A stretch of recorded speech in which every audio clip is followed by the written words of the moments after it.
That is medically, and I'm reading this from ABC News, chances of surviving a flight from the inside of the wheel well of an airliner are incredibly small. So this was Sunday. The 16-year-old California breached security at San Jose International, boarded a Hawaii flight to Maui. Maui, good choice, although I would have picked Kauai if you're getting a free flight. You can't get a direct flight to Hawaii. Oh, that's true. All right.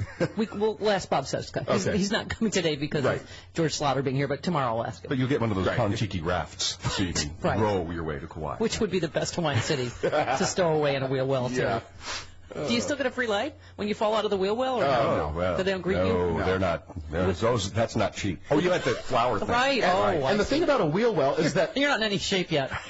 I was watching a report this morning. The thing about a wheel well is that when the plane's on the ground, it looks like there's tons of room in the wheel well for you to... But when the wheel goes up, there is no room. Right. That's what I don't even get that. How you could even survive the... Right. I guess he may have kept himself slightly warm because hydraulic fluid heats up as it compresses or expands or whatever. There's nothing more romantic than being warmed by the friction of the tire, probably, on the runway, probably keep it warm for a little while. For a hot minute. That's romantic. Hydraulic fuel and fluid. Friction from... Not fuel.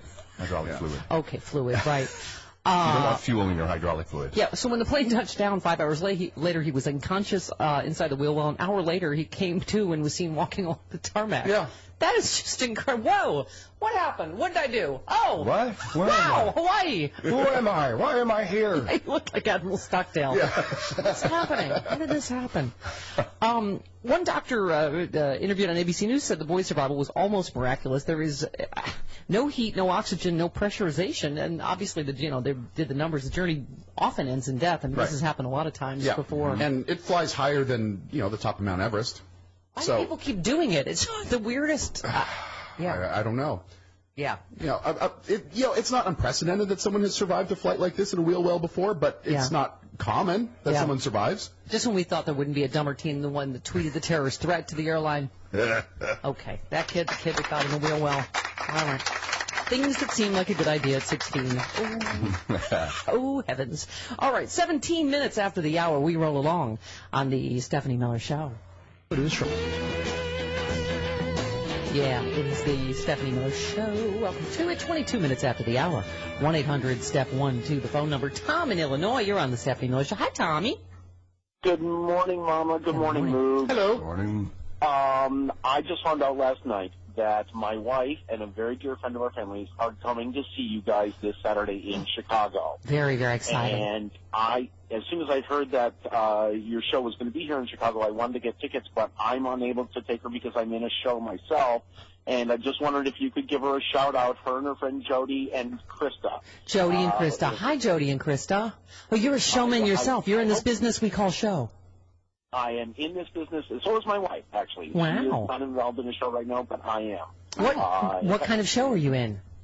I'm actually doing a production of Avenue Q. Oh, we love that show. Yeah, we love that show. Yeah. A friend of mine produced that. Yeah. Our old boss. Yeah. Very exciting. I'm sorry, I didn't hear what Chris said there. It was our old boss that produced the original Broadway version. Right. Oh, yeah, it was fantastic. Yeah. We actually had one of the original cast members come out and give us a Muppet boot camp at the beginning of the rehearsal process to get the whole process down. It's been amazing. Wow. Yeah, we open next week. But, I was... Well, good for you. All that being said, do not go to Avenue Q this weekend. Go to the Sexy Liberal Show. It doesn't open until next week, right? Yes, we don't open until next week. Okay. Right, he doesn't open until next week anyway, Chicago. You come to Sexy Liberal then next week. Go ahead. But, anyway.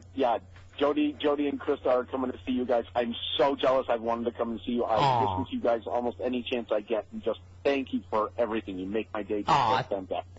Thank you, Tommy. And hi, Jody. Hi, Krista. Woot! We'll see you this weekend. Have a good show. We'll see you then.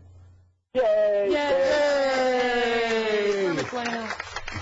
Speaking of general Chicago awesomeness, guess what I got yesterday? What'd you get? With this card. Look at the doggy. Look at the handsome romantics. From Mark and Phil, the owners of Mila Vacuums, one of our fine sponsors from WCPT in Chicago. I got the dog and cat hair vacuum they just sent me yesterday. Oh, very cool. They write, Mama, Best Vacuum is proud to sponsor your show on WCPT here in Chicago. Great, Best Vacuum. Thank you. We thought you might want a meal of your own to clean up after the mooks. Oh, you have no idea. So we're sending you the special meal cat and dog model. Maybe now Chris can stop whining about all the pet hair on his equipment. No, he will never stop whining. Oh. Fred. It's funny we had Michael McDonald here because you do exactly this. What do you call it? When Fred gets near you. Uh-huh.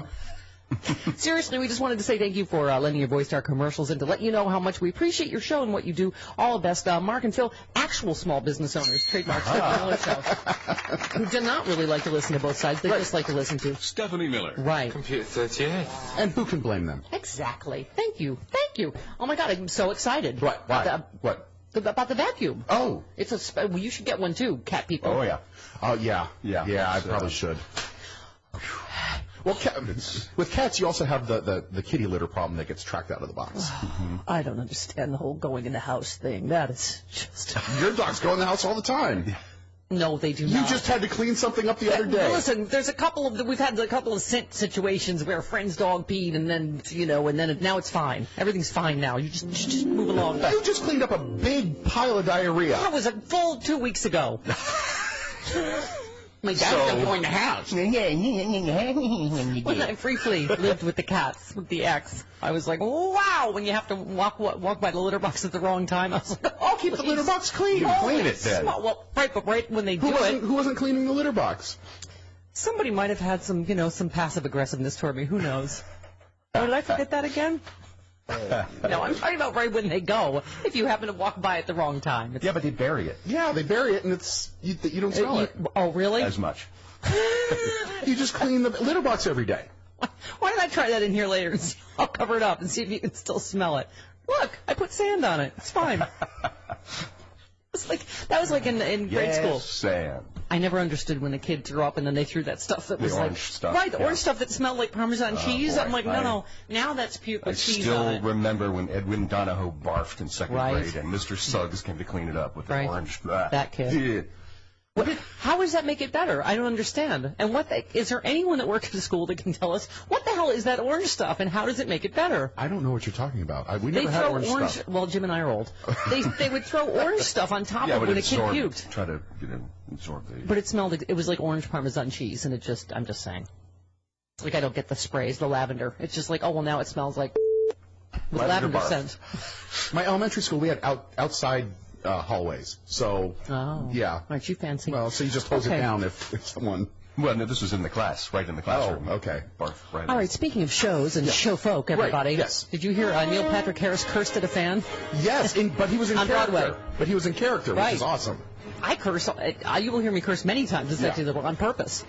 At you or not at you, just, at the air. Neil Patrick Harris. Damn you, clouds. Yes, I yell at clouds. Yeah. I'm really too elderly to be on the road, but, it is what it is.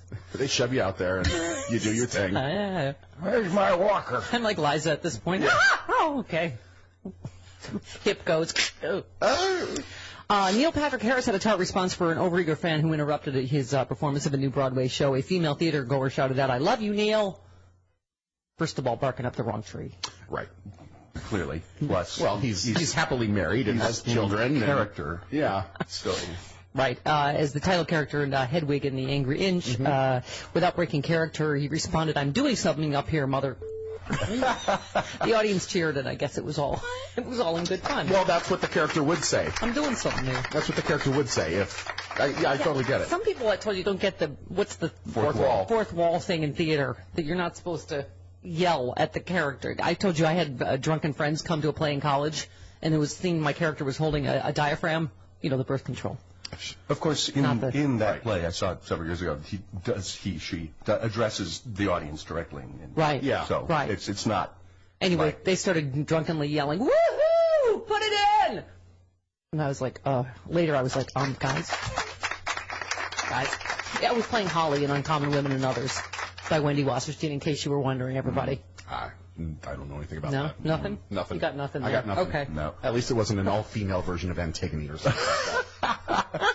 Or Antigone. All right. Yeah. Sexy liberal yelling is encouraged. In fact, people do. They don't. I don't even know why I bother preparing anything. People just yell things. They do. I'm like Oprah on crack. It's just they yell things, and I just Flavin' hard. Exactly. 29 minutes after the hour, right back on the Stephanie Miller Show.